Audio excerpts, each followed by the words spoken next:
বইয়ের হাত ধরে মুসাফা করবা, পাশের বাড়ির ভাবি না ঝাঁটা দিয়ে পিটাবে। কথা কোন ঠিক কিনা? বইয়ের হাত ধরে মুসাফা করবেন। একেবারে যদি ময়দান ফাঁকা থাকে কোলাকুলিও সেরে নেবেন। পারবেন না? সাহসী নেই, মানে কথাই বলতেছেন, রাগ করতেছেন আপনারা। জি, মহিলাদের ওয়াজ হবে, হওয়ার দরকার আছে না? না, মা বোনদের আলোচনা হওয়া দরকার, কারণ মা বোনেরাই বারবার এই দেশের সরকার। কথা কোন ঠিক কিনা? তাহলে ঘরে ঢুকে বউকে সালাম দিতে পারবো তো ইনশাআল্লাহ? মনে রাখবেন, সালাম আছে যেখানে শান্তি আছে, সালাম আছে যেখানে সমাধান আছে। বড় বড় ঝুট ঝামেলা সালামের মাধ্যমে সংশোধন হয়, মিটে যায়। কথা বলেন ঠিক কিনা? স্বামী স্ত্রীর মধ্যে সালাম আদান প্রদান হলে একে অপরের প্রতি ভক্তি, শ্রদ্ধা, বিশ্বাস, ভালোবাসা বেড়ে যায়। বলেন আল্লাহু আকবার। এদিক খেয়াল করেন, বউকে প্রথমে সালাম দিবেন। যদি লোকজন না থাকে বইয়ের হাতটা ধরে মুসাফা করুন। কারা? এ যুবক কথা বলো না। কোন স্বামী স্ত্রী, শোনেন, কোন স্বামী স্ত্রীর মধ্যে যদি সালাম, মুসাফা, কোলাকুলি একসাথে আমল চালু থাকে, আপনাদের দাম্পত্য জীবনে কোনো অশান্তি থাকবে না। আল্লাহর পক্ষ থেকে এই দাম্পত্য জীবনে রহমত নাজিল হবে। আল্লাহ রহমত আপনাদের উপর নাজিল হোক, চান না? কথা বলে না কেন? দাম্পত্য জীবনে যদি সুখী হতে চান, রসুলের 4টা সুন্নত প্রত্যেকটা পরিবারে আমল করবে। কয়টা? রসুলের 4টা রোমান্টিক সুন্নত আছে। প্রত্যেকটা পরিবারে যদি স্বামী স্ত্রীর মধ্যে এই 4টা সুন্নত চালু থাকে, তাদের দাম্পত্য জীবনে কোনোদিন বিচ্ছেদ হবে না, তালাক ঘটবে না। এই 4টা সুন্নতের আমলে এ বাঁধন যাবে না ছিঁড়ে। মারহাবা কন। তাবিজ লাগবে না, পানি পড়া লাগবে না, হুজুরের দোয়ার ছাড়াই সংসার টিকবে। 4টা সুন্নত পালন করবে। শুনবেন? কথা কয় না। এখন সন্ধ্যায় বিয়ে করে সকালবেলা তালাক দেয়। তালাক কমছে না বাড়ছে? এই জন্য জানার দরকার আছে না নাই যে স্বামী স্ত্রী উভয়ের মধ্যে ভালোবাসা কিভাবে বৃদ্ধি হয়? শোনার দরকার আছে না নাই? কারা কারা শুনবেন একটু হাত তোলেন তো আরেকবার দেখি। লিল্লাহি তাকবীর। আল্লাহ কবুল করেন, জোরে বলেন আমিন। এটা শেষে মনে করায় দেবেন।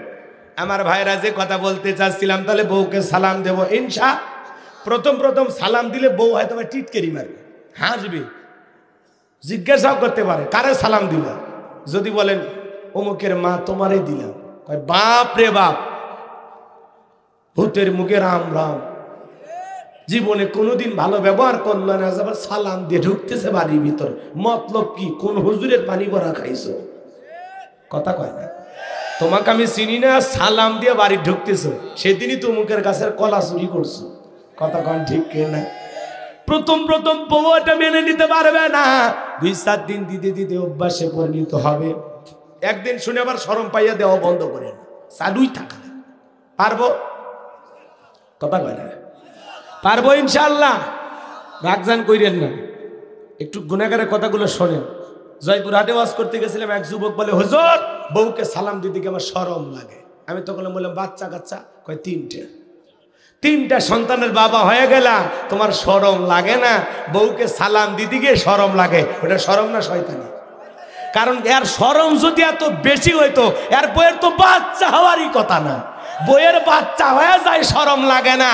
আর বউকে সালাম দিয়া রসুলের সুন্নত বাড়িতে চালু করবে, আর শরম লাগে খালু। কথা কন না কেন? রাগ করছেন? বউকে সালাম দিবেন, পারবেন তো ইনশাল্লাহ। যাই ওইদিকে সামনের দিকে যে আরো কথা আছে। আম্মাজান গো, আমার যে কথা বলতে চাচ্ছিলাম, আম্মাজান আয়েশা ডেকে বলেন, নবীজি যখন ঘরের ভিতরে প্রবেশ করলেন, বাজান নবীজির চেহারার আলোতে সুইটা কই পরে আছেন আম্মাজান পরিষ্কার দেখতে পেয়েছে। আপনার আমার নবী কেমন দামি নবী জানেন? নবীর প্রতি 100% ভালোবাসা থাকলে আজকের মাহফিল থেকে আপনি উঠতে পারবেন না। কথা বলেন না। কেমন নবী পাইছি যে নবী হ্যাঁ বললে পুরো পৃথিবীবাসীর জন্য আল্লাহ পাক হালালে পরিণত করে দেয়, যে নবী না বললে পুরো পৃথিবীবাসীর জন্য আল্লাহ পাক হারামে পরিণত করে দেয়, যে নবী জমিনে পা তুললে মাওলা পাকের আরশে আজিমে পৌঁছে যায়, যে নবী আসমানের চাঁদের দিকে ইশারা করলে চাঁদ 2 টুকরো হয়ে যায়, জমিনে পথ চললে আসমানের মেঘ এসে ছায়া প্রদান করত, যেই নবীর চেহারার ওপরে মশা মাছি পড়া হারাম। বলেন আল্লাহু আকবার। নবীজির শরীর মোবারক যখন ঘেমে যাইতো, ঘামটা মুক্তোর দানার মতো চিক চিক চিক চিক করতো। আম্মা জানার এই ঘামগুলো জমাইয়া শিশির ভিতরে জমা করে রাখতেন, বিশেষ দিনে সুগন্ধি হিসাবে এগুলো ব্যবহার করা হতো। সুবহানাল্লাহ, জোরে বলেন। কেমন নবী পাইছি, যেই নবীর চেহারার দিকে তাকাইলে পেটের ক্ষুধা নিবারণ হয়ে যাইতো। সেই নবীর কাছে হযরত বেলাল কথা মনে আছে না নাই? এইবার হযরত বেলাল ডেকে বলেন, নবী গো, আপনার চাইতে সুন্দর মানুষ আমি কোনোদিন দেখি নাই। নবী গো, আপনি কালেমার দাওয়াত দেন, ইসলামের প্রচার প্রসার করেন, দয়া করে আমি বেলালকে একটু কালেমা পড়ে মুসলমান বানায় দেন। বিশ্বনবী পড়ায় দিলেন, লা ইলাহা ইল্লাল্লাহু মুহাম্মাদুর রাসূলুল্লাহ সাল্লাল্লাহু আলাইহি ওয়াসাল্লাম। হযরতে বেলাল কালেমা পড়ে মুসলমান হয়ে গেলেন। আমার নবী ডেকে বলে, বেলাল, এখন ইসলামের অবস্থা ভালো না, কালেমা পড়েছো, আপাতত প্রকাশ করা যাবে না। বলেন তো বাজান, ইসলামের অবস্থা কি সব সময় ভালো থাকে? আজও পৃথিবীর দিকে তাকায় দেখেন, আজও পৃথিবীর দিকে তাকায় দেখেন, তামাম পৃথিবীর জালেমরা ঐক্যবদ্ধ হয়েছে ইসলাম আর মুসলমানকে ধ্বংস করার জন্য। কথা বলেন ঠিক কিনা? এক নয়, দুই নয়, ৭৭ বছর ধরে ফিলিস্তিনি মুসলমানের রক্ত নিয়ে খেলা করতেছে এই ইসরায়েলি ইহুদি জালেমেরা। কথা বলেন ঠিক কিনা? রাগ করতেছেন মনে হয়? বাজান গো, মন খারাপ করবেন না। আজও তারা মুসলমানের রক্ত নিয়ে খেলা করে, মুসলমানের ওপর নির্যাতন জুলুম চালায়। এই ইসরায়েলি ইহুদি জালেমদের হাত থেকে আল্লাহ যেন ফিলিস্তিনি মুসলমানদেরকে হেফাজত করেন। জোরে বলেন আমিন, আরো জোরে বলেন আমিন। এই ইসরায়েলি ইহুদি জালেমেরা হলো পৃথিবীর সবচেয়ে নিকৃষ্ট মানুষ। কথা বলেন না। মুসলমানেরা একটু এদেরকে থাকার জায়গা দিয়েছিল দয়া কইরা, আজকে দয়া করে থাকতে দিয়ে ওরা ফিলিস্তিনি দখল করে নিয়েছে। এরা ফিলিস্তিনির দখলদার, আসল মালিক হলো ফিলিস্তিনির মুসলমানেরা। সুবহানাল্লাহ। আমরা যেরকম বাংলাদেশে রোহিঙ্গার মুসলমানদেরকে থাকতে দিয়েছি, কথা কয় না, 12 লক্ষেরও বেশি রোহিঙ্গার মুসলমান, তারা তো মুসলমান, আমাদের দয়া হয়েছে, আমরা থাকতে দিয়েছি। এখন 10 বছর 20 বছর পরে রোহিঙ্গার মুসলমানেরা যদি আমাদের বিরুদ্ধে যুদ্ধ ঘোষণা করে, ওরা যদি বলে বাংলাদেশ আমরা দখল করব, আপনারা তখন কি বলবেন? বাংলাদেশ ছেড়ে দিয়ে অন্য দেশে চলে যাবে? কি করবেন? লড়াই করবেন না? যে আমরা একবার মুক্তিযোদ্ধা করে 1971 সালে রক্তের বিনিময়ে দেশকে স্বাধীন করেছি। কথা বলে না? প্রয়োজন হলে আবারও রক্ত দেব, তারপরেও মায়ানমারের রোহিঙ্গার মুসলমানদের হাতে বাংলাদেশ ছেড়ে দেব না। কথা বলেন না কেন? তাহলে আপনি যেরকম নিজ ভূখণ্ড রক্ষা করার জন্য যুদ্ধ করতে চান, জিহাদ করতে চান, সংগ্রাম করতে চান, লড়াই করতে চান, এই হামাস মুসলমানেরা, ফিলিস্তিনি নিরীহ মুসলমানেরা নিজ ভূখণ্ড রক্ষা করার জন্য এই জালেম ইহুদিদের মোকাবেলা করতেছেন। কথা বলে ঠিক কিনা? আমার ভাইয়েরা, তাদের সহযোগিতা করার দরকার আছে না নাই? আমরা কিভাবে সহযোগিতা করতে পারি বিষয়টা জানার দরকার আছে না? দোয়া তো করতেই হবে। আল্লাহ রসুল বলেছেন, পুরো পৃথিবীর মুসলমানেরা হলো একটা মানব দেহের মতো। আপনার দেহের কোনো একটা জায়গায় যদি ব্যথা লাগে, পুরোটা শরীর যেরকম ব্যথা অনুভব করেন, পৃথিবীর কোনো একটি দেশে একজন মুসলমানের যদি রক্ত ঝরে, সে ব্যথায় যদি আপনি ব্যথিত না হন, আপনি যদি কষ্ট না পান, আপনি পরিপূর্ণ মুসলমান হতে পারবেন না। কথা বলে ঠিক কিনা? কষ্ট হচ্ছে আপনাদের? তাহলে ফিলিস্তিনি মুসলমানদের জন্য আমাদের দোয়া ভালোবাসা থাকার দরকার আছে না নাই? আমরা সহযোগিতা করতে পারি, ইসরায়েলি সকল পণ্যকে বয়কট করতে হবে। কথা কয় না? কথা কয় না? ইসরায়েলি যত পণ্য বাজারে পাওয়া যায়, এই পণ্যগুলো কেনা যাবে না। কথা বলেন না কেন? বাটা চেনেন না? ইউনিলিভারের যত মাল পাওয়া যায় বাজার, একটাও কেনা যাবে না। আপনার কাছে ওইটা শ্যাম্পু মনে হয়, আপনার কাছে ওইটা তেল মনে হয়, সাবান মনে হয়, জুতা মনে হয়, মনে রাখবেন, এই টাকা সংগ্রহ করে ওইটা স্যান্ডেল না, ওইটা জুতা না, ওইটা পেপসি না, কথা বোঝেন, ওইটা কোকো কোলা না। আপনি ওইটা কিনলেন আর মুসলমান ভাইকে মারার জন্য, বোমা তৈরি করার জন্য সহযোগিতা করলেন। কথা বলেন না? কোকো কোলা খাইলেন না, আপনি এটা খাইয়া আপনার এই অর্থ দিয়ে, আপনার কেনা পয়সা টাকা দিয়া ওরা যুদ্ধের ষড়যন্ত্র তৈরি করিয়া, বোমা তৈরি করিয়া, ওটা আপনার আমার জাতি মুসলমান ভাইকেই ওরা ধ্বংস করবে। কথা বলে ঠিক কিনা?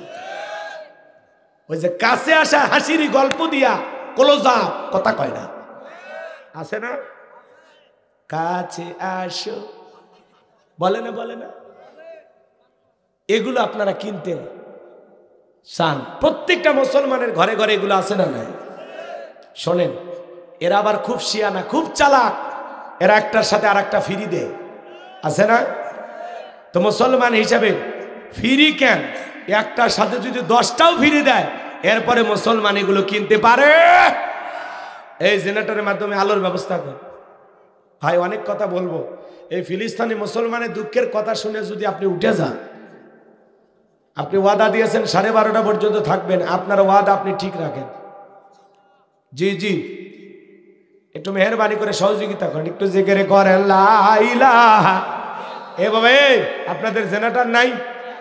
হ্যাঁ, ওই জায়গায় হ্যান্ডেল মারার লোক নাই? হ্যাঁ, মিছিল চালু করার লোক পাঠায় দেয়। হাসেন কে ভাই? মেশিন চালু করবো, এটা কি বলেন আপনারা? ওই যে ঘুরাই ঘুরাই, ওর নাম কি? হ্যান্ডেল না তো কি বলছি? হাস,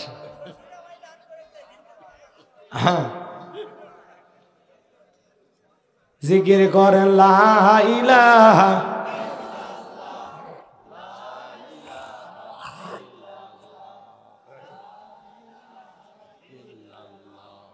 লা ইলাহা, জোরে লা ইলাহা, জোরে লা ইলাহা ইল্লাল্লাহ, জোরে লা।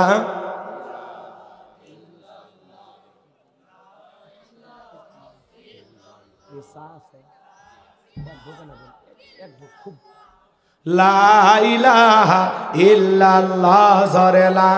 এ ভাই, এতক্ষণ লাগলে মানুষ তো ভাগ্যে যাবে অন্ধকারে, বোঝে না? লাইনের সমস্যাতে সারাদিন কি করছো তোমরা?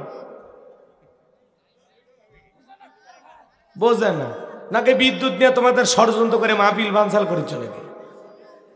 জি জি,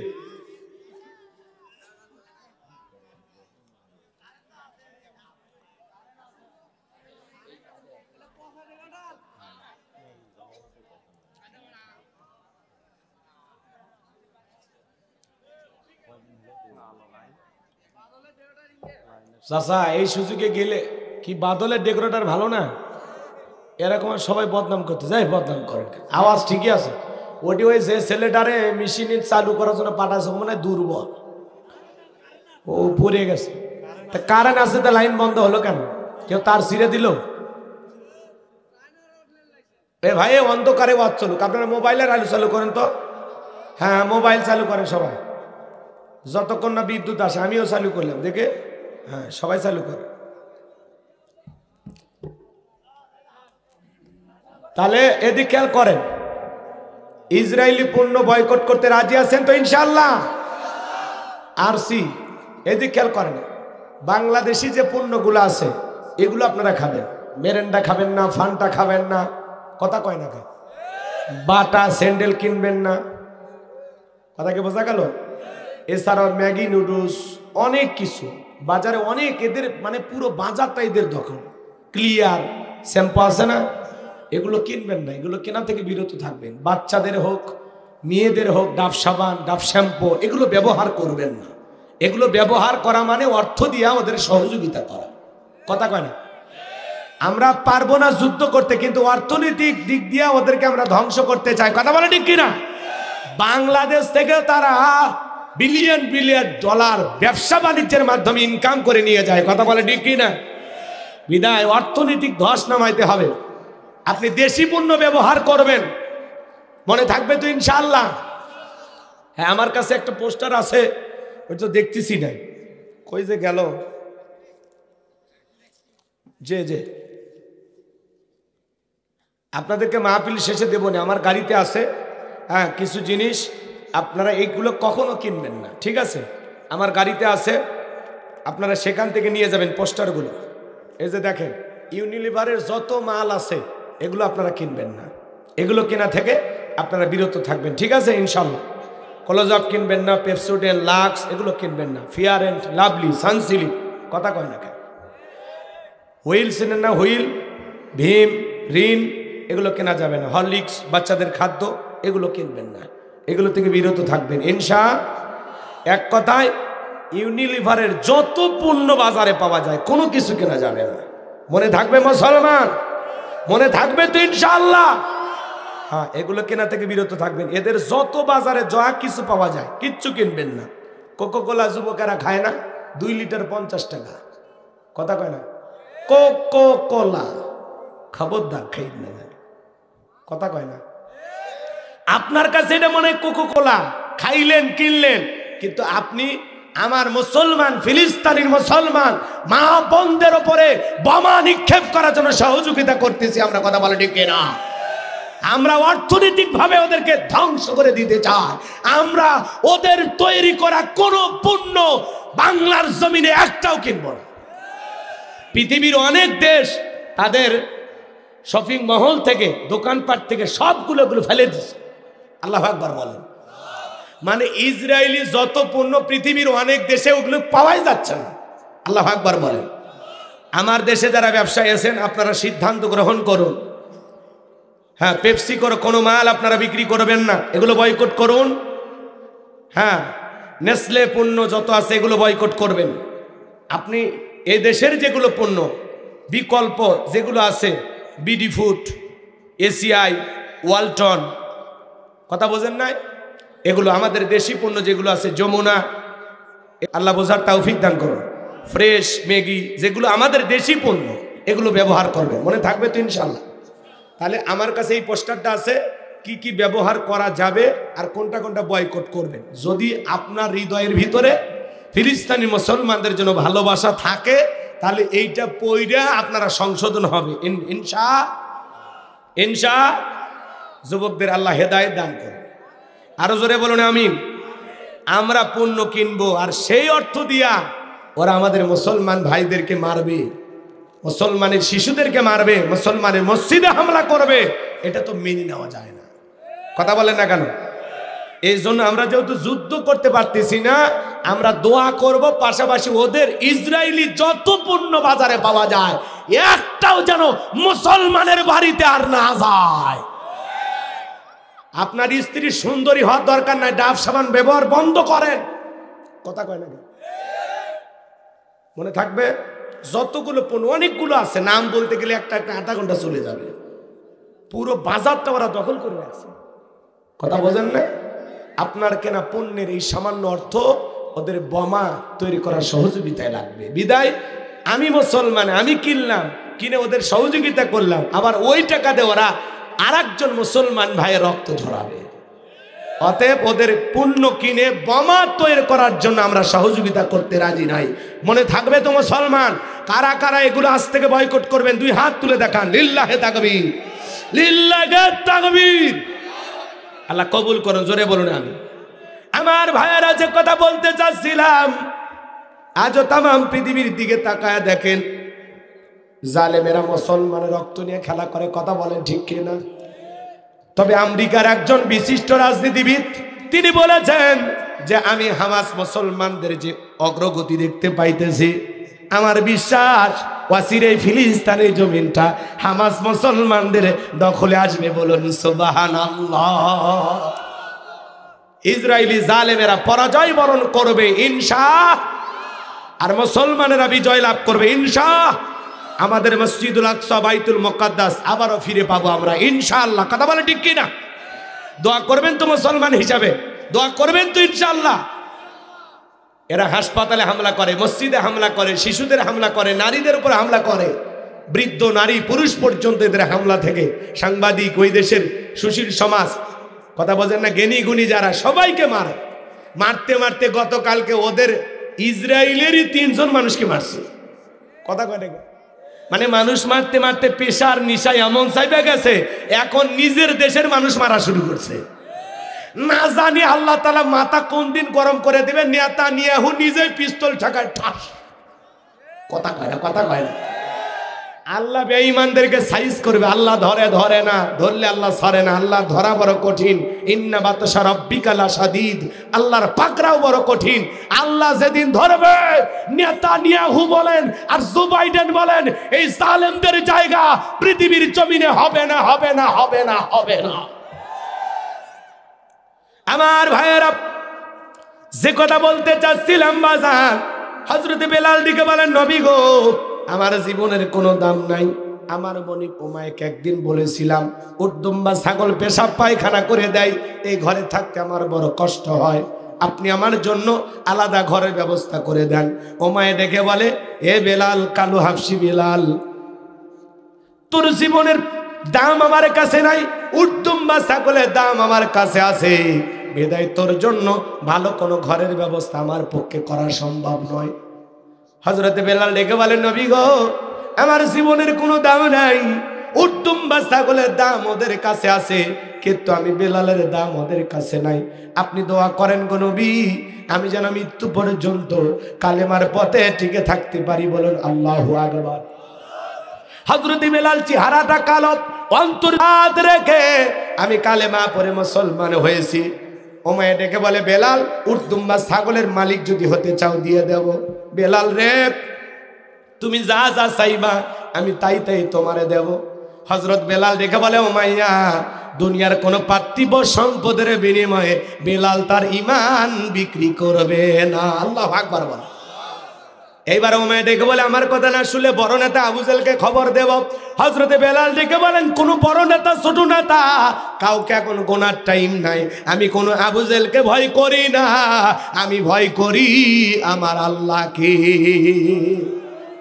এইবার উমাইয়া আবু জেহেলের বাড়িতে যা বলে, নেতা, ব্যাড নিউজ, সংবাদ খুব খারাপ। কি হয়েছে?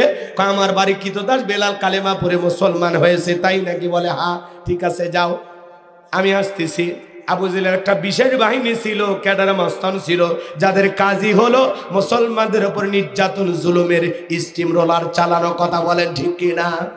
আবু জেহেলের একটা বিশেষ বাহিনী ছিল, যারাই রসুলের হাতে কালেমা পড়ে মুসলমান হইতো, তারা যদি দুর্বল হইতো, সঙ্গে সঙ্গে আবু জেহেল তার সাঙ্গ পাঙ্গ নিয়া তাদের উপর নির্যাতন জুলুম চালাইতো। কথা বলেন ঠিক কিনা? আবু জেহেলের একটা বিশেষ বাহিনী ছিল।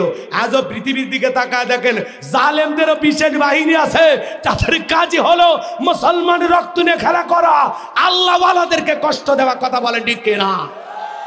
জালেমদেরও বিশেষ বাহিনী আছে। কথা কয় না, ওয়াজ না বুঝলে তো ঝাঁকি উঠবে। কথা কন আছে না? পুরো পৃথিবীতে দেখেন, পুরো পৃথিবীর দিকে তাকায় দেখেন, আক্রোশ খালি মুসলমান আর ইসলামের ওপর। কথা কন। কি বৌদ্ধদের কি কেউ মারে? মারে না। অমুসলিমদের কি কেউ মারে? মারে না। পৃথিবীতে মার খায় কারা? মুসলমানেরা। কথা বলেন ঠিক কিনা? তার মানে আমরা সঠিক রাস্তায় আছি, সঠিক পথে আছি, এটাই দিনের রাস্তা। নবীরা যদি মার খায়, আপনি আমি কোন ছাতা? নবীদের রক্তের চাইতে আপনার আমার রক্ত বেশি দামি?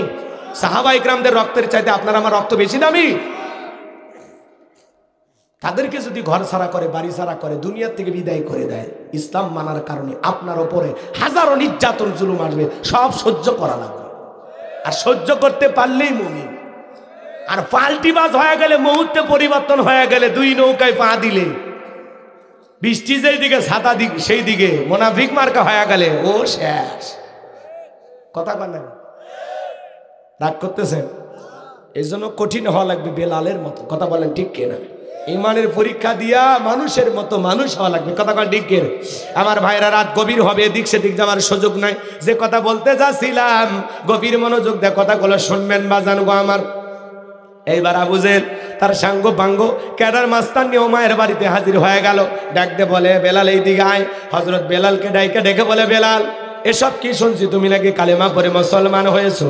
হযরত বেলাল ডেকে বলে, হ্যাঁ, গতকাল রাত্রিতে নবীজির হাতে হাত রেখে আমি কালেমা পড়ে মুসলমান হয়েছি। আবু জেহেল ডেকে বলে, শোনো, আমি তোমারে পার্সোনাল ভাবে মহব্বত করি, তোমার ওপরে একটা বিশেষ নজর ভালোবাসা আমার আছে। তুমি উট দুম্বা ছাগলের মালিক হতে চাইলে বানায়া দেওয়া হবে, বাড়ি ঘরে জায়গা জমি যা লাগে করে দেওয়া হবে, ব্যবসা বাণিজ্য যদি করতে চাও, দিরহাম টাকা পয়সা যা লাগে সব দেওয়া হবে। বিশাল একটা লোভনীয় প্রস্তাব হযরত বেলালকে দেওয়া হলো। হযরত বেলাল ডেকে বলে, আবু জেহেল রে, দুনিয়ার সব সম্পদ যদি বেলালকে দিতে চাও, দুনিয়ার পার্থিব সম্পদের বিনিময়ে বেলাল তার ঈমান বিক্রি করবে না। চিৎকার মেরে বলুন আল্লাহু আকবার। বেলালের মতো যারা খাঁটি ঈমানদার, এরা ঈমান বিক্রি করে না। কিন্তু মুনাফিক মার্কা মুসলমান সকাল বিকাল টাকার কাছে ঈমানটা বিক্রি করে। আছে না নাই? টাকা চাই দিকে ওদের ফতুয়া সেই দিকে, কথা কন ঠিক? যখন শুনছে হুজুর রাগ করে বউ তালাক দিছে, তোর বউ বউ দেয় তালাক দিছে সেটা হবে না। হুজুর দুটা বাচ্চা আছে হুজুর, ওদের চোখের পানি আমি সহ্য করতে। হুজুর কিছু রাখেন, হুজুর হুজুর কিছু রাখেন। হুজুর যখন দেখছে 5,000 10,000 টাকা হাতে ঢুকছে, তখন বলে আসলে মানুষই তো ভুল করে, কথা বলে টাকা পাইছে আর ফতুয়া ফালতে গেছে, আছে না নাই? টাকা যেই দিকে ওদের ফতুয়া সেই দিকে, কথা বলে ঠিক কিনা? টাকা খাইয়া জালেমের পক্ষে সাফাই গায়, টাকা খাইয়া জালেমদের পক্ষে ফতুয়া দেয়, কথা বলে ঠিক কিনা? অবৈধ বউ এটা তালাক দিয়েছে, বৈধ না, তারপরে টাকা খাইয়া বৈধ বলে ফতুয়া দেয়, এরকম হুজুর আছে না নাই? রাগ করেছেন মনে হয়, কষ্ট নেবেন না বাজান, সামনের দিকে যাই, যে কথা বলতে চাচ্ছিলাম। এইবার বাজান গো আমার, আবু জাহেল ডেকে বলে বেলাল রে, সোজা আঙ্গুলে ঘিউ না উঠলে আঙ্গুলে একটু বাঁকা করা লাগবে। এই কথা বলে যুবকদেরকে লিয়ে দিল, চাবুক দিয়ে পিঠাও। হযরতে বেলালকে চাবুক দিয়ে পিটানো হলো। এরা যত জোরে চাবুক মারে, বেলাল তত জোরে আল্লাহর জিকির করে, বলুন সুবহানাল্লাহ। মারতে মারতে কালো পিঠটা ফেটে রক্ত ঝরতেছে। আবু জাহেল ডেকে বলে বেলাল, চাবুক মারতে মারতে কালো পিঠটা ফেটে রক্ত ঝরতেছে, তারপরেও কি কালেমার পথ থেকে ফিরবি না? নবী মুহাম্মদ সাল্লাল্লাহু আলাইহি সাল্লামের ধর্ম ত্যাগ করবি না? হযরত বেলাল ডেকে বলে আবু জাহেল রে, মারতে মারতে যদি মেরেও ফেলে দাও, জীবনটা দিতে রাজি, ইসলামের পথ থেকে ফিরে আসতে রাজি নাই, বলেন আল্লাহু আকবার। এইবার আবু জাহেল বলে যুবকেরা বেলালের পায়ে রশি লাগাও।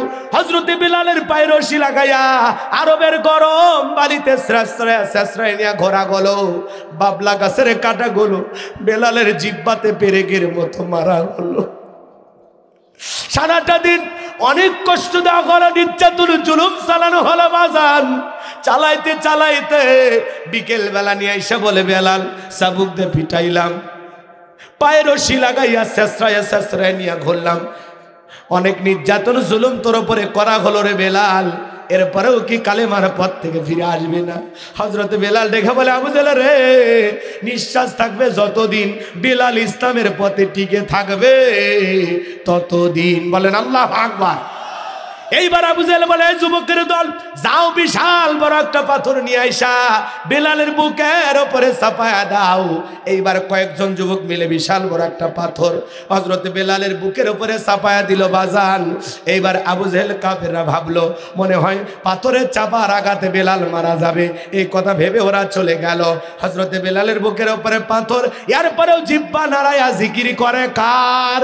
চোখের কোনা দিয়ে অশ্রু ঝরতেছে বাজান, জিহ্বা নাড়া আল্লাহর জিকির করে আর ডেকে বলে আল্লাহ তুমি তো সেই আল্লাহ, ইব্রাহিমের জন্য যদি নমরুদের আগুনকে ফুলের বাগান বানায় দিতে পারো, আল্লাহ তুমি কি পারো না? বেলালের বুকের উপরে পাথর থাকার কারণে তোমার মতো মালিকের জিকির করতে বড় কষ্ট হয়, আল্লাহ তুমি কি পারো না বেলালের বুকের পাথরটাকে তুলার মতো নরম বানায় দিতে? হযরতে বেলাল দোয়া করতে দেরি, আসমানের মালিক আল্লাহ দোয়া কবুল করতে দেরি করে নাই, বেলালের বুকের পাথরটাকে আমার আল্লাহ তুলার মতো নরম বানিয়ে দিয়েছেন, বলুন সুবহানাল্লাহ। হযরতে বেলাল চাবুক দিয়ে পিটানো হয়, বুকে পাথর থাকে, এরপর আল্লাহর জিকির ছাড়া না। ও সোনা তোলার মুসলমান বগুড়ার বাবাজিরা, আপনাকে জিকির করার জন্য কেউ পিটাই না, নামাজ পড়ার জন্য কেউ পিটাই না, এরপরে চলতে ফিরতে আল্লাহর জিকির আমাদের জবানে আসে না, কথা বলেন ঠিক কিনা? আল্লাহ রাসূল বলেছেন যে জিহ্বাটা আল্লাহর জিকিরে ভিজা থাকে, সদা সর্বদা আল্লাহর জিকিরে ভিজা থাকে, ওই জিহ্বাওয়ালা মানুষ কোনোদিন জাহান্নামের আগুনে জ্বলবে না। চিৎকার মেরে বলুন সুবহানাল্লাহ। আশিক রাসূল বেলাল নবীকে কত ভালোবাসতেন জানেন? নবীজি যখন মক্কা নগরীতে পথ চলতো, হযরত বেলাল একবার ডানে যায় একবার বামে যায়। নবী ডেকে বলে বেলাল একবার ডানে যায় একবার বামে যাও, ব্যাপারটা বুঝি না। হযরতে বেলাল ডেকে বলে নবী গো, আপনি কালেমার দাওয়াত দেন, ইসলামের প্রচার প্রসার করেন, ওই কাফেররা হলো আপনার শত্রু, আপনাকে যদি ডান থেকে তীর নিক্ষেপ করে, ওই তীরটা যেন সর্বপ্রথম আমি বেলালের বুকের ভিতরে ঢোকে। আল্লাহু আকবার। ও নবী আবার বাম দিকে যায়, আর মনে মনে ভাবি ওরা যদি বাম থেকে তীর নিক্ষেপ করে, ওই তীরটা যেন সর্বপ্রথম আমি বেলালের বুকের ভিতরে ঢোকে। আমি বেলাল মারা গেলে ইসলামের ক্ষতি হবে না, আপনি নবী মারা গেলে ইসলাম আর মাথা উঁচু করে সামনের দিকে দাঁড়াতে পারবে না। চিৎকার মেরে বলুন আল্লাহু আকবার। আশিক রাসূল বেলাল, নবীর পাগল বেলাল, নবীকে কত ভালোবাসতেন জানেন? বাজান গো আমার, আপনার আমার নবী যেদিন ইন্তেকাল করেছিলেন, হযরতে বেলাল ছোট্ট বাচ্চার মতো ফুপিয়ে ফুপিয়ে কাঁদেন। সাহাবায়ে কিরাম ডেকে বলে, বেলাল এত কান্না করো না। হযরত বেলাল ডেকে বলেন, না আমার নবী চলে গেছে, আমার আর ভালো লাগে না, আমার কান্না আমি থামাইতে পারবো না। আমি বেলাল কেমনে আজান দেব? আমি আজান দেওয়ার পরে নবী আর ইমামতি করবে না, আমি বেলাল আর কোনোদিন আজান দেব না। কেমনে মদিনার অলিতে গলিতে ঘুরবো, রসুলের সাথে হাজারো স্মৃতি, কেমনে আমি নবীকে ভুলে থাকবো? অজরে ছোট্ট বাচ্চার মতো ফুপিয়ে ফুপিয়ে কান্না করতে লাগলেন। নবীজি সোমবারের দিন ইন্তেকাল করলেন, আর বুধবারের দিনে তামাম পৃথিবীর উম্মতদেরকে কাঁদিয়া মদিনার সবুজ গম্বুজের নিচে আজও শায়িত আছেন। বলুন সুবহানাল্লাহ। 6টা মাস অতিবাহিত হয়ে গেল, হযরত বেলাল মদিনা থেকে চলে গেলেন। 6 মাস পরে আমার নবী ডেকে বলে, বেলাল আয় আয় আয়, মদিনায় চইলা আয়। আমি নবী কতদিন হয়ে গেল তোরে দেখি না। বেলাল আয় আয় আয় রে বেলাল আয়। কত মানুষ দূর দূরান্ত থেকে আইসা আমি নবীর রওজার পাশে দাঁড়ায় সালাম দেয়। বেলাল আয় আয়, মদিনায় আইসা আমি নবীকে একবার সালাম দিয়া যা। বলেন আল্লাহু আকবার। হযরত বেলাল যখন বিশ্ব নবীকে 6 মাস পরে স্বপ্নে দেখলেন, আর দেরি করলেন না, সঙ্গে সঙ্গে মদিনার দিকে রওনা করলেন। মদিনায় আসার পর ছোট্ট ছোট্ট বাচ্চারা এসে বলে, বেলাল দাও না একটু আজান দাও। নবীর সাহাবীরা ডেকে বলে, বেলাল দাও না একটু আজান দাও। হযরত বেলাল কারো কথা শুনে আজান দেয় না, বলে না আমি আজান দেওয়ার পরে আমার নবী ইমামতির মুসল্লায় দাঁড়াবে না, আমি বেলাল আর কোনোদিন আজান দিতে পারবো না। নবীর নাতি হাসান আর হুসাইন, 2টা ভাই যখন বেলালের 2টা হাত ধরেছেন, হুসাইন যখন হাতটা ধরে রেখে বলে, নানু ভাই, নানাও চলে গেছে, তুমিও আমাদেরকে ছেড়ে চলে গেছো। নানু ভাই গো, কতদিন হয়ে গেল আমরা তোমার কণ্ঠে আজান শুনতে পাই না, দাও না নানু ভাই একটু আজান দাও। হুসাইন যখন বেলালের হাত ধরে নানু ভাই বলে ডাকে দেয়, ও নানু ভাই দাও না একবার আজান দাও, আমরা তোমার আজান শুনতে চাই। হযরতে বেলাল তাকায় দেখে হুসাইনের চেহারার উপরে মনে হয় মদিনার নবীর চেহারাটা ভেসে উঠেছেন। বলেন আল্লাহু আকবার। মনে হয় মদিনার নবী ডাইকে বলে, বেলাল দেন একবার আজান দে, আমি নবীও তোর আজান শুনতে পাই না। হুসাইনের অনুরোধে 6 মাস পরে আইসা বেলাল মদিনার জমিনে আবারও আজান দিলেন। বলুন আল্লাহু আকবার। ওইদিকে ঘটনা বাড়াইতে গেলে লম্বা হবে, লম্বা করব না। হযরতে বেলালের বুকের উপরে পাথর, নির্যাতন জুলুমের খবর নবীজির কান মোবারক পর্যন্ত যখন পৌঁছে গেলেন, আমার নবী ডেকে বলে, আবু বকর আমার বেলালের কষ্ট আমার সহ্য হয় না, যাও যাও তুমি আমার বেলালের জন্য একটা কিছু করো। বিশ্বনবী যখন আবু বকরকে এই কথা বললেন, হযরত আবু বকর কয়েক গুণ দাম বেশি দিয়া ওমায়ের কাছ থেকে হযরত বেলালকে ক্রয় করলেন, আজাদ করলেন, মুক্ত করলেন। বলুন সুবহানাল্লাহ। এই যখন ইসলামের অবস্থা, একদিকে সন্তান হারানোর ব্যথা, অন্যদিকে সাহাবায়ে কিরামদের উপর নির্যাতন, এই জন্য নবীর মনটা খারাপ, চোখের কোনায় পানি। নবীর যখন মন খারাপ, নবীকে সান্ত্বনা দেওয়ার দায়িত্ব কার? আরো জোরে বলেন। আমার নবী ডেকে বলে, জিবরাইল আমার বন্ধুর মা নাই, বাবা নাই, আমি সারা আমার বন্ধুকে দেখার মতো কেউ নাই। যা যা জিবরাইল যা, আমার বন্ধুর মনটা হয়েছে ভারী, আমি আল্লাহ সইতে নাহি পারি। লাহু মাহফুজ থেকে সূরা কাউসার নিয়ে যায় আমার বন্ধুর ওপরে নাজিল কর তাড়াতাড়ি। বলেন আল্লাহু আকবার। আরো জোরে বলেন আল্লাহু আকবার। আমার বিশ্ব নবী ডেকে বলেন, আনাস আমার মনটা কেন খারাপ তোমরা জানো? হাসি দেওয়ার কারণ হলো এই মাত্র আসমান থেকে জিবরাইল এসে আমার উপরে সূরা কাউসার নাজিল করলো। বলুন সুবহানাল্লাহ। নবী তখন সাহাবায়ে কিরামদের সামনে তেলাওয়াত করলেন, ইন্না আ'তাইনাকাল কাউসার ফাসাল্লি লিরাব্বিকা ওয়ানহার। হার ইন্না শানিয়াকা হুয়াল আবতার। আল্লাহু আকবার। গভীর মনোযোগ দিয়ে শোনেন, আমার আল্লাহ ডেকে বলেন ইন্না আ'তাইনাকাল কাউসার। আল্লাহু আকবার। আমার আল্লাহ ডেকে বলে নবী গো, নিশ্চয়ই আমি আল্লাহ পাক আপনাকে হাউজে কাউসার দান করেছি। নবীজিকে হাউজে কাউসার দান করেছেন তিনি কে? ভালো করে বোঝার চেষ্টা করেন। আমার আল্লাহ বলেন ইন্না আ'তাইনাকাল কাউসার। নবী গো, অবশ্যই আমি আল্লাহ পাক আপনাকে হাউজে কাউসার দান করেছি। বলুন আল্লাহু আকবার। ও নবী, দুনিয়ার অন্য কোন পয়গম্বরের উপরে আমি আল্লাহ রাব্বুল আলামিন কাউসার গিফট করি নাই। আমার বন্ধুকে ভালোবেসে আমি আল্লাহ পাক হাউজে কাউসার গিফট করেছি। বলুন সুবহানাল্লাহ। এই হাউজে কাউসারের পানি মধুর চাইতে মিষ্টি, পানির চাইতে ক্লিয়ার। ওই কঠিন কিয়ামতের ময়দানে যেদিন মানুষের জিহ্বা কুকুরের মতো ঝুলে আসবে নাভি পর্যন্ত, জমিন হবে তামার জমিন, সূর্যটা সহাত মাথার উপরে চলে আসবে। যেদিন মা তার সন্তানের পরিচয় দেবে না, বাবা তার সন্তানের পরিচয় দেবে না, ভাই ভাইয়ের পরিচয় দেবে না, স্ত্রী স্বামীর পরিচয় দেবে না। যেদিন ভালো করে বোঝেন বাজান গো আমার, বিচার দিবসের একদিন হবে 50,000 বছরের সমান। ভালো করে বোঝেন, যেদিন আল্লাহর আরশের ছায়া ছাড়া আর কোনো ছায়া থাকবে না। ওই দিন রসুলের হাতে এক পেয়ালা হাউজে কাউসারের পানি পান করবে যারা, বড়ই ভাগ্যবান তারা। চিৎকার মেরে বলুন সুবহানাল্লাহ। ভালো করে বোঝেন, এ হাউজে কাউসারের পানি মধুর চাইতে মিষ্টি, পানির চাইতে ক্লিয়ার। কঠিন কিয়ামতের ময়দানে এক পেয়ালা হাউজে কাউসারের পানি যারা পান করবে বাজান, জান্নাতে ঢোকা পর্যন্ত তার আর তৃষ্ণা লাগবে না। সুবহানাল্লাহ বলেন। এই হাউজে কাউসারের পানি হযরত আবু বকর সিদ্দিক রাদিয়াল্লাহু তাআলা আনহু পেয়ালাগুলো ভরায়া দিবেন, মাঝখানে দাঁড়িয়ে থাকবেন হযরত ওমর। আবু বকরের হাত থেকে নিয়ে হযরত ওমর বিশ্ব নবীর হাতে দিবেন। আর নবীজি তার আদরের উম্মতদেরকে খুঁজে খুঁজে হাউজে কাউসারের পানি পান করাবেন। সুবহানাল্লাহ বলেন।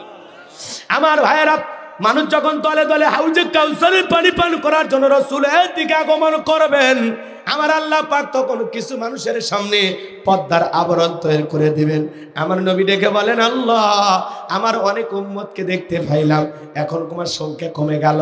আল্লাহ গো, আমি বুঝতে পারলাম না আমার সেই উম্মতরা গেল কোথায়। আমার আল্লাহ ডেকে বলে বন্ধু, ও আমার বন্ধু হাবিবুল্লাহ, ও দয়ার নবী গো, মায়ার নবী গো, আজকে তো আপনি সবাইকে হাউজে কাউসারের পানি পান করাইতে পারবেন না। দুনিয়ার জমিনে দুইটা অপরাধ করেছিল যারা, নামাজ রোজা করার পরেও হাউজে কাউসারের পানি পান করতে পারবে না তারা। কয়টা? রসুলের হাতে যদি হাউজে কাউসারের পানি কপালে না জোটে, কপালটা ভালো না খারাপ? কথা বলেন না কেন? আপনাদের কাছে কি এলে ঢিলে ঢালা কথা মনে হচ্ছে? বড় কঠিন কথা, কষ্ট পাচ্ছেন আপনারা? রসুলের হাতে এক পেয়ালা হাউজে কাউসারের পানি পান করতে চান কিয়ামতের ময়দানে? কারা কারা একটু হাত তোলেন তো দেখি। লিল্লাহি তাকবীর। আল্লাহ আমাদের সবাইকে রসুলের হাতে এক পেয়ালা হাউজে কাউসারের পানি পান করা তৌফিক দান করুন। জোরে বলুন আমিন।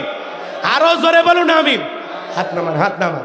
রসুল পিয়ালা নিয়ে দাঁড়িয়ে থাকবেন, আপনি যাবেন, রসুলকে দেখাও হবে, আবার রসুলের হাতে হাউজে কাউসারের পানি পান করবেন। সুবহানাল্লাহ বলেন না? একটু জোরে বলেন না সুবহানাল্লাহ। শোনেন, এই দৃশ্যের মুখোমুখি আপনারা হতে চান? কথা বলেন। রসুলের হাতের পিয়ালা পর্যন্ত পৌঁছাইতে চান? তাহলে যে আপনাকে কষ্ট করা লাগে। মনে করেন, ধরেন আমি আপনাদের এলাকায় আসছি, একটা ছেলের হাতে কিছু চকলেট দিলাম, দেওয়ার পরে বললাম বাবা আমার এক বদ্ধ পানি নিয়ে এসে দাও, আমি একটু উজু করবো।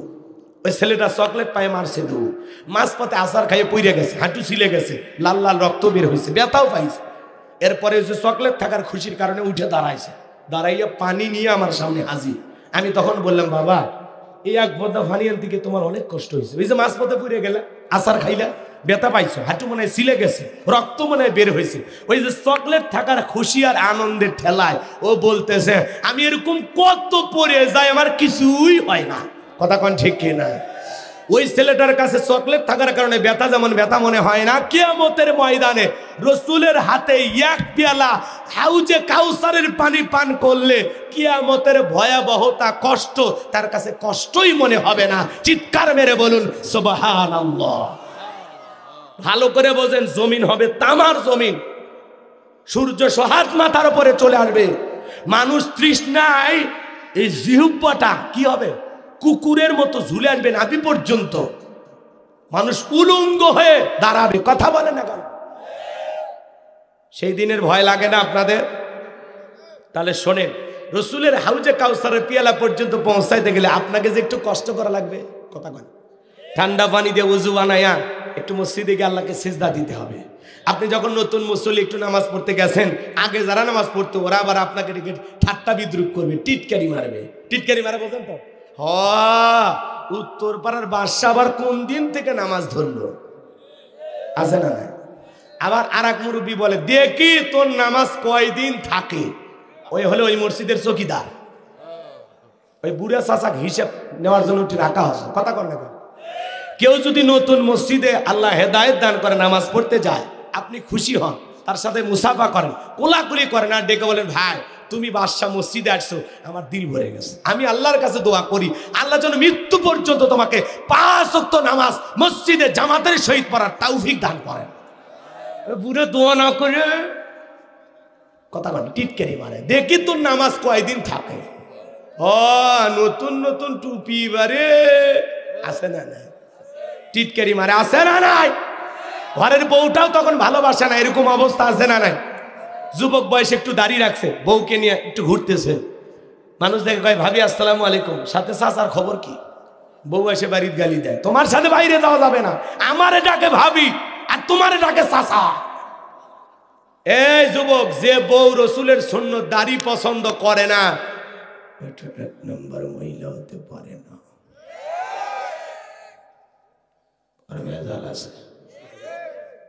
রসুলের সুন্নত দাড়ি পছন্দ করে না, ওটা বউ।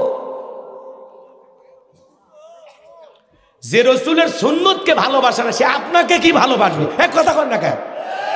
রাগ করছেন নাকি? অনেকে আবার বলে, হুজুর বলেন তো দাড়ি রাখার জন্য বইয়ের অনুমতি লাগবে? তো সাফার থাপ্পড় মারা লাগবে, বদমাইশ কোনটি। কথা কর না কেন? আমি রসুলকে ভালোবাসি, পিতার চাইতে, মাতার চাইতে, বইয়ের চাইতে, সন্তানের চাইতে, দুনিয়ার সব চাইতে বেশি ভালোবাসবো রসুলকে। আমি আমার রসুলকে ভালোবাসি। রসুলের মুখে দাড়ি ছিল, সাহাবায়ে কেরামদের মুখে দাড়ি ছিল, সেইটা ভেবে এই সুন্নতকে আমি ভালোবেসে রাখবো। এটা বউ, যে বউ রসুলের সুন্নত দাড়ি পছন্দ করে না, ক্লিন শেভ পছন্দ করে, ও বউ যে তোমারে বাদ দিয়ে আর একটা ছেলের হাত ধরবে না, সেই গ্যারান্টি কই? কথা কয় না? এই জন্য আল্লাহকে ভয় করুন। কাকে ভয় করুন? মা বোন যারা বসে আছেন, মা, স্বামীর মুখে দাড়ি থাকলে আপনার লাভ, এই দাড়িটাকে বেশি পাপ করতে পারবে না, বাইরে যায় একটা মেয়েরে জুটাইতে পারবে না, আর একজনের কাছে গেলেই বলবে বেটা তোরে চলবে, তুই তো দাড়ি রেখে বুড়ো হয়ে গেছে। কথা কন ঠিক কিনা? অতএব দাড়ি থাকলে আপনার স্বামী অনেকে নিজেকে হেফাজত রাখতে পারবে। কথা বলুন ঠিক কি না? রাগ করেন না যান, রাগ করেন না যান, কষ্ট হচ্ছে আপনাদের। মা বোনদেরকে আমি কিছু বিষয় আলোচনা করে মা বোনদেরকে বোঝানোর চেষ্টা করবো ইনশাআল্লাহ, কিন্তু এই কথাগুলো সামনের দিকে নিয়ে যায়, কষ্ট হচ্ছে আপনাদের। তাহলে এদিক খেয়াল করেন, হাউজে কাউসারের পানি পান করতে গেলে 2টা কাজ করা লাগবে। জোরে বলেন, কাজ হবে কয়টি?